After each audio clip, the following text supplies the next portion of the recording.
5 years ago, Aarushi Mehta stepped off a red-eye flight at Heathrow, her eyes brimming with equal parts hope and fatigue. At just 23, she had left her bustling life in Mumbai behind to pursue a better future in London. Her father, once a modest bank clerk, had passed away during the COVID-19 pandemic.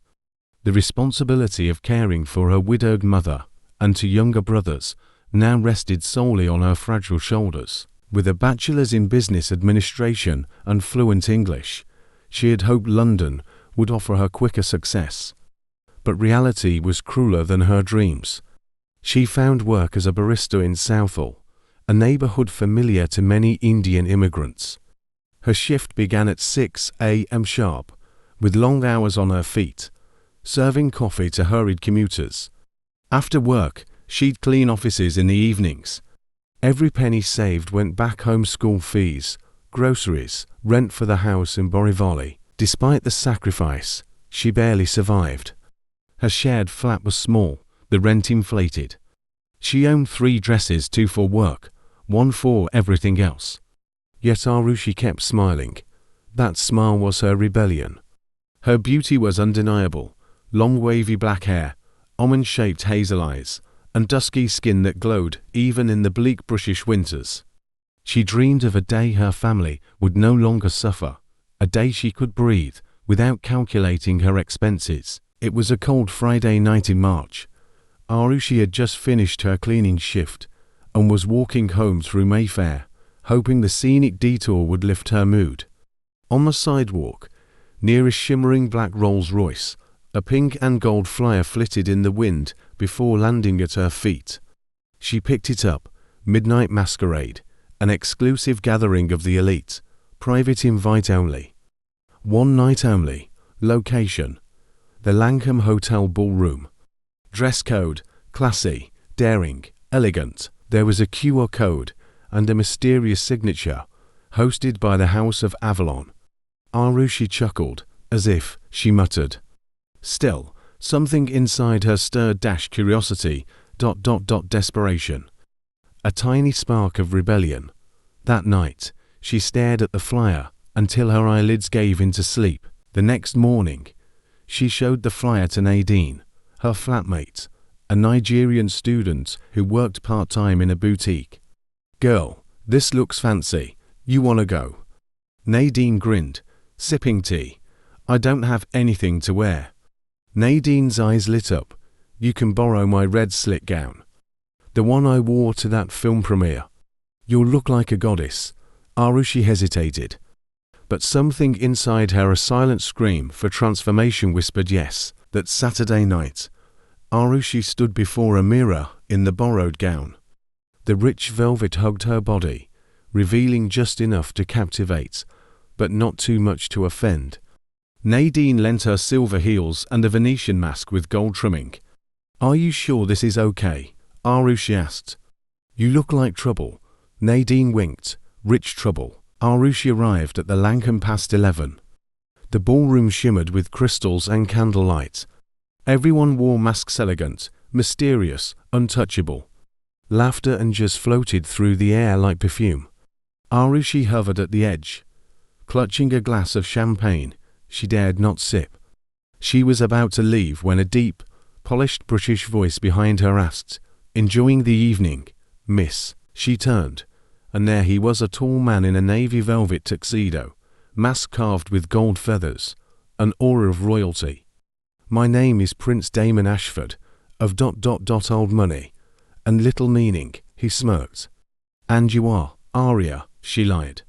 He extended his hand, care to dance, and so, they did. As the night unfolded, Aarushi and Prince Damon talked not of titles or wealth, but of loneliness, ambition, and masks that never truly come off. You're different, he murmured.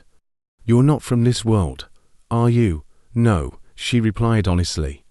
As the clock neared 3 a.m., Damon leaned in and whispered, "One night, with me, no emotions. I'll make you an offer, £2 million. I promise discretion and respect." Aarushi's breath caught. Why me? Because even among peacocks, you're a phoenix. She thought of her brothers, her mother's brittle fingers, the debt collector's threats from India. And for the first time in years, she said yes to herself, to fate. He took her to his private penthouse overlooking the Thames. The room smelled of roses and leather. It wasn't crude, wasn't transactional. It was surreal. Every move felt like a poetic rebellion against her years of suffering. In the morning, she expected him to vanish. But instead, there was breakfast, fresh roses, and a cheque in her name for £2 million.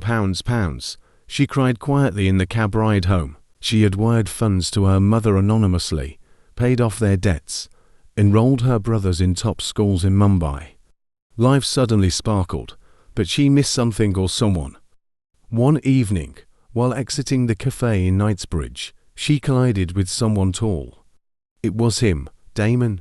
No mask this time, just his real face, strong jawline, soulful eyes, and the hint of vulnerability. "I've been trying to find you," he said. "I didn't think one night would haunt me." Aarushi stood still. "Can we talk?" Their love affair was anything but conventional. He invited her to art exhibits, charity dinners, and country estates. Not once did he ask her to pretend. She told him the truth one rainy night, her real name, her struggles, the reason she accepted his offer. He took her hand and said, "You were braver than anyone I know." Weeks turned to months. Their love, once born of circumstance, became a wild, unstoppable current. Damon proposed beneath the cherry blossoms in Kyoto during a charity tour. She said yes. Back in Mumbai, Aarushi's mother wept with joy as a new home was built for them, paid fully by Aarushi, now Princess Aarushi Mehta. Her brothers attended university in the UK, thanks to scholarships Damon quietly arranged. Her mother began a foundation supporting widows and orphans in India, all in Aarushi's name. From barrister to British royalty, Aarushi's life was a fairy tale with scarred pages and golden endings. She never forgot her roots, visiting Southall often to support immigrant women struggling to find their place. One of her favorite paintings hung in her private study, a woman in a red slit gown, standing under a silver moon. Below it, a plaque read, "From shadows to stars, the girl who dared to dance." The world watched in awe as Prince Damon Ashford, the most eligible aristocrat in Britain, announced his engagement to a woman no one had ever heard of. Aarushi Mehta, the tabloids screamed. Commoner from India, set to become British princess. The wedding was set at Ashford Hall, a centuries-old countryside estate nestled in the English Cotswolds. Though the British press was divided, the public was enchanted by her beauty, poise, and the aura of mystery that surrounded her. Aarushi, now 28, chose to wear a fusion gown, a white silk lehenga embroidered with pearls, paired with a lace-trimmed veil. The designer called it East meets Empire. Guests included aristocrats, Bollywood icons, a few members of parliament, and surprisingly her entire family from Mumbai, flown first class at Damon's request. Her mother sobbed through the entire ceremony, her hands trembling as she clutched a photo of Aarushi's late father. "He would have been so proud," she whispered in Gujarati. The wedding was televised quietly, but clips leaked online. Aarushi's photos trended globally. She wasn't just a princess, she was a symbol of grace, resilience, and dreams realized. Not everyone was happy. Lady Vivienne Moreton, a childhood friend of Damon, and his longtime ex, leaked old photos and texts to the media, claiming Aarushi was a gold digger who slept her way into the crown. Worse, an anonymous columnist published a story headlined, "The Velvet Escort, a commoner's rise through a one-night affair." Damon was furious. "I don't care if they burn the newspapers down.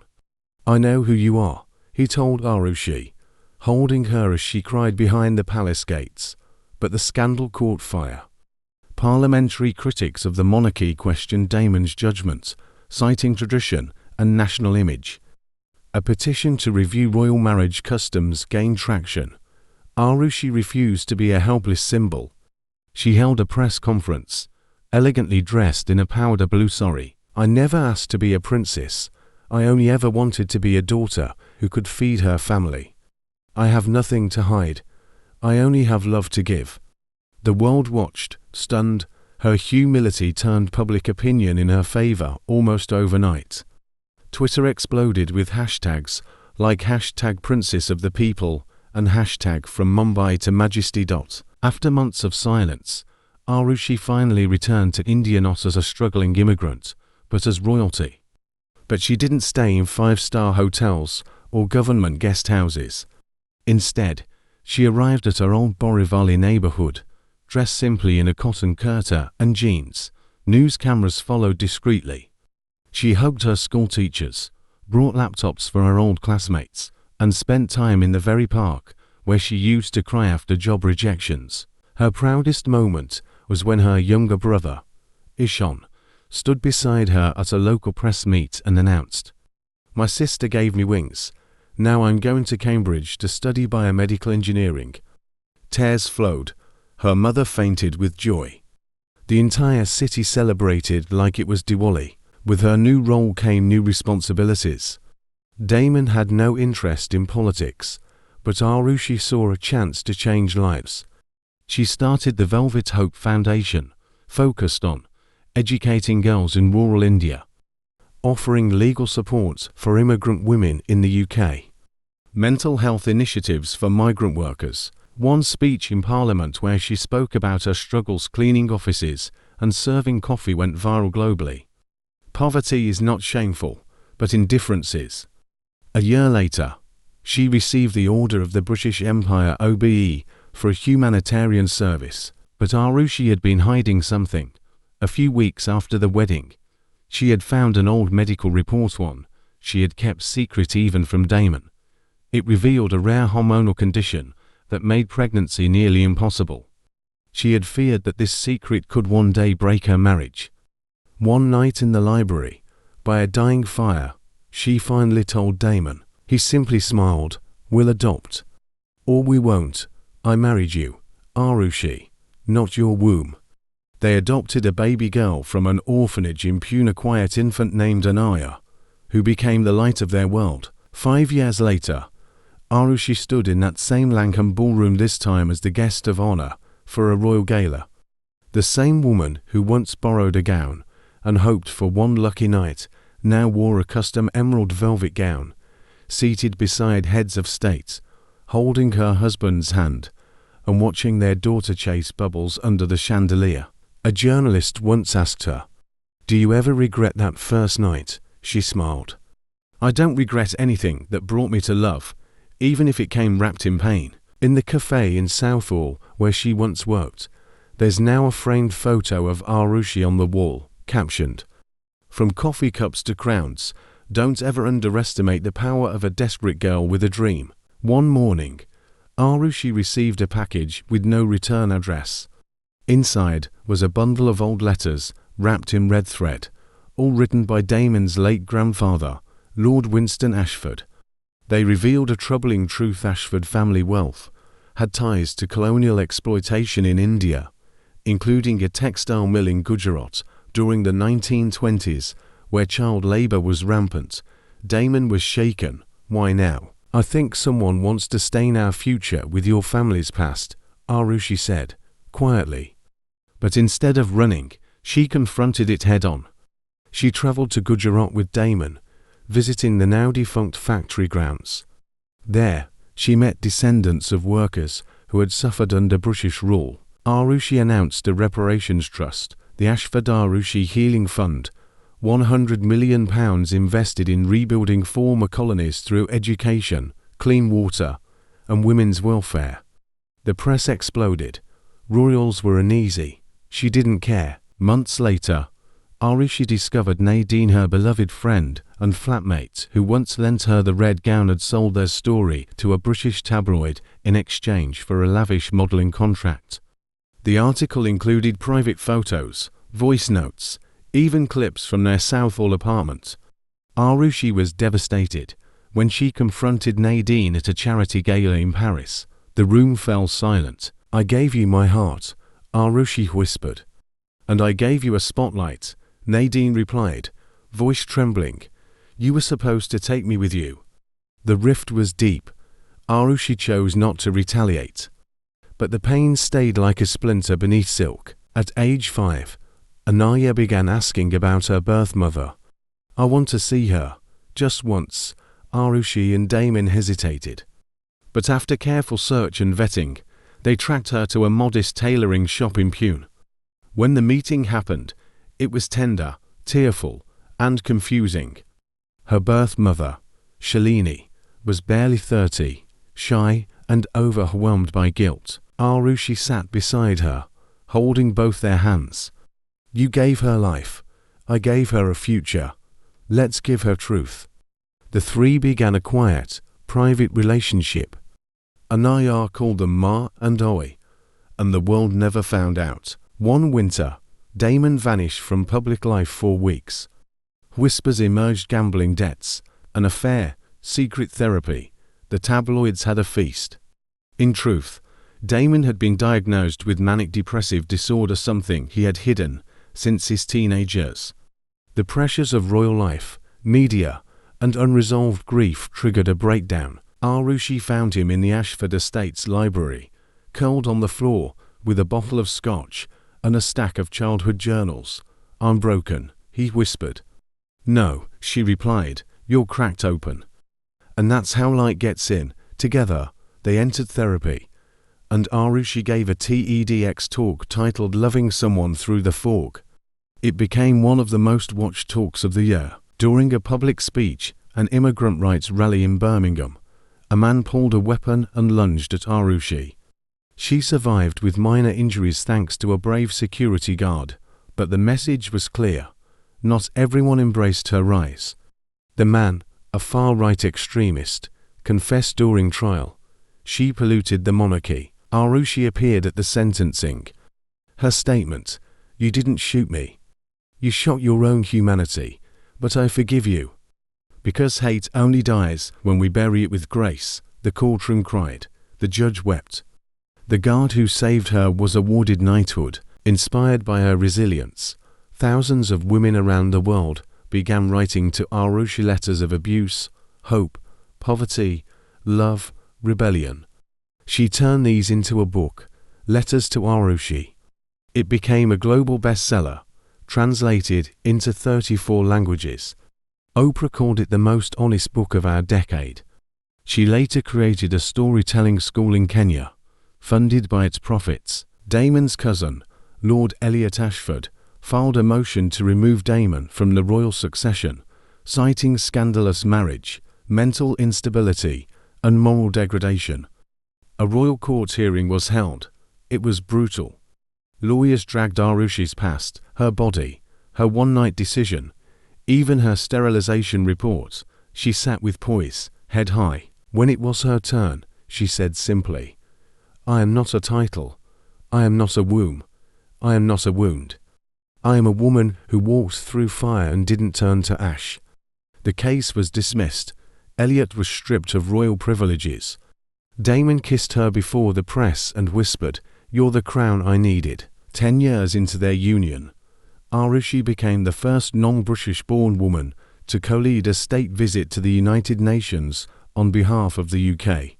At the Sapphire Jubilee of Queen Margaret, Aarushi was awarded the Crown Medallion for Global Peace. She stood on the royal balcony beside her husband and daughter. Cameras flashed. The world stood still. No longer just a girl from Southall. She was a queen in all but name. Late one autumn night, Aarushi sat alone in her study, now lined with awards, children's drawings, and memories. She began writing a letter to herself at 23. "Dear Aarushi, you are tired, hungry, and full of shame. But listen, one day, you'll dance in palaces. One day, your name will mean healing. One day, you'll forgive yourself. You are not your night, you are your dawn." She sealed the letter and placed it in a silver box marked to be opened by Anaya on her 18th birthday.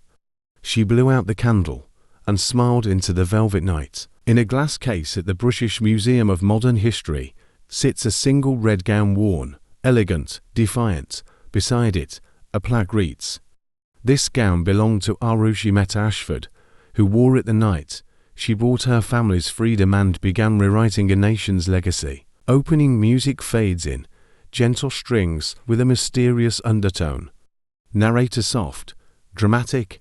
In the corridors of Ashford Hall, secrets slept behind silk-draped portraits. But some truths don't stay silent forever. While rummaging through old archives for a charity exhibit, Aarushi discovered a hidden drawer in Damon's grandfather's desk. Inside, she found a yellowing envelope labeled in faded cursive, "For Damon, when he's ready to know." What she read inside shook her to her core. Prince Damon was adopted. Not by strangers, but by the Queen's own sister after a scandal that could have shattered the monarchy decades ago. Sound, ticking clock, a faint gasp. Aarushi hesitated. Should she tell him?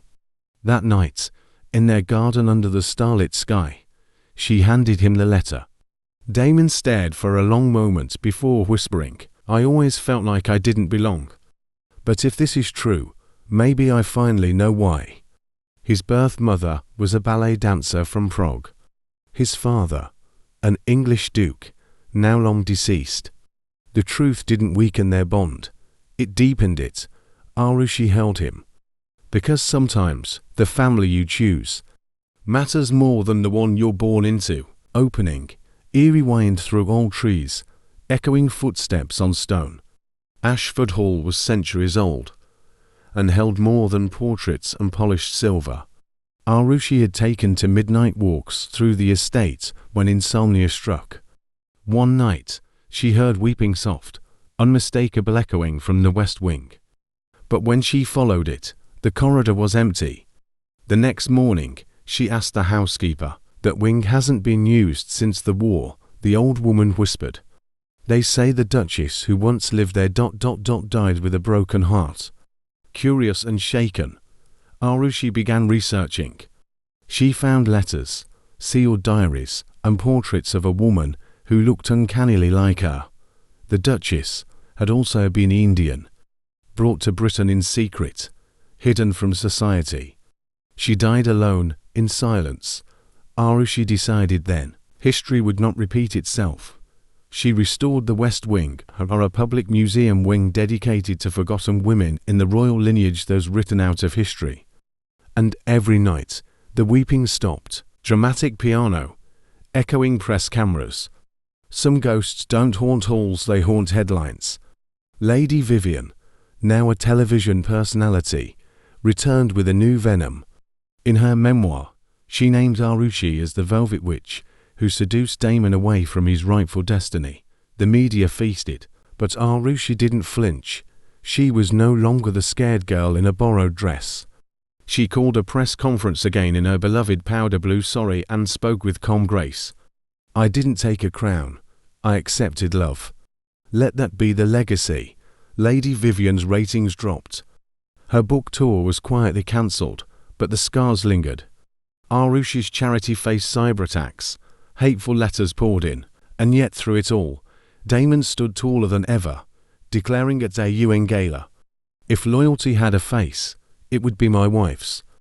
A quiet lullaby, distant thunder in the background. Love is easy in silence, harder in the storm.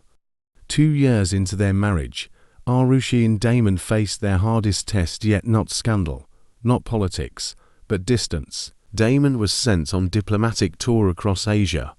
Aarushi's Velvet Hope work kept her in London and India. Weeks turned 2 months apart. Late-night calls grew shorter. Arguments flared over missed birthdays, forgotten messages, unspoken fears. One night, Aarushi found herself alone in the ballroom. Where it all began, the memories stung. Was their fairy tale unraveling? Then, from the shadows, Damon stepped in. No tuxedo, no velvet, just a man holding a ring. "I never stopped loving you, but I forgot to show you." He knelt again, not to propose, but to apologize. They danced, alone, to the same jazz tune from their first night. And just like that, love found its rhythm again, stately music swelling into a softer tone. She had danced in silence, survived slander, and lived in palaces. But Aarushi had always wanted something more. She ran for a seat in the British House of Lords as an independent humanitarian voice. A first for a woman of colour, born in India, of no noble blood. The media laughed, the aristocracy scoffed. But the people voted. In waves, she won. Her maiden speech went down in history. I was not born to royalty. I was born to struggle. But now, I stand not to rule, but to listen.